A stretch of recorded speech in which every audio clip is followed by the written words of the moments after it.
გურჯაანში ჯექსას შესახებ ფერმერებისთვის საინფორმაციო შეხვედრა გაიმართა. ეს არის სოფლის მეურნეობის სამეცნიერო კვლევითი ცენტრის ციფრული პლატფორმა, რომელიც ფერმერებს ამინდის პროგნოზის, კლიმატური რისკების, მავნებლებისა და დაავადებების ადრეული გაფრთხილებისა და სხვა პრაქტიკული რეკომენდაციების მიღების შესაძლებლობას აძლევს.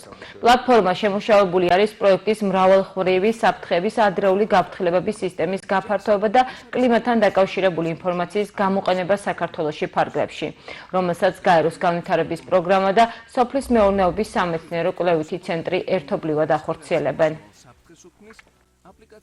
შეხვედრა შეეხებოდა ციფრულ აპლიკაციას, ეგრეთ წოდებულ JEX-ას, რომელიც სულ ცოტა ხნის წინ საპილოტო რეჟიმში შეიქმნა. ეს აპლიკაცია წარმოადგენს ტელეფონზე ჩაწერილ ჩვეულებრივ პროგრამას, რომელთაც ფერმერს შეუძლია ამინდიდან გამომდინარე და იმ კლიმატური პირობებიდან გამომდინარე წინასწარ გააკეთოს პროგნოზი და გააკეთოს ზუსტად ის აგროტექნიკური სამუშაოები, რომელიც მის კულტურას და მის ასე ვთქვათ საქმიანობას ეხება.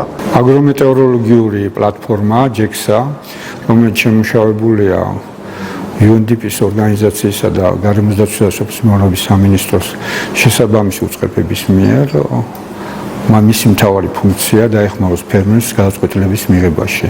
სხვადასხვა კულტურების მოყვანის დროს უზრუნველყოფს შემდეგი ინფორმაციის მიღებას. ეს არის ამინდის პროგნოზი, მოწვის ირიგაციის ინტენსივობა და პერიოდი, სხვადასხვა მავნებელ პათოგენების გავრცელების საშიშროების დონეები და ასევე კლიმატური რისკები და იმოქმედოს შესაბამისად. ჩაშენებულია პლატფორმაში რეკომენდაციები ამ მიმართულებით და მიგვაჩნია, რომ არის ძალიან საინტერესო რესურსი ფერმერებისათვის იმის გათვალისწინებით, რომ მათ აქვს გარკვეული გამოწვევები გადაწყვეტილების მიღებაში და იმოქმედონ შესაბამისად, რომ მიიღონ მაღალი და სტაბილური მოსავალი.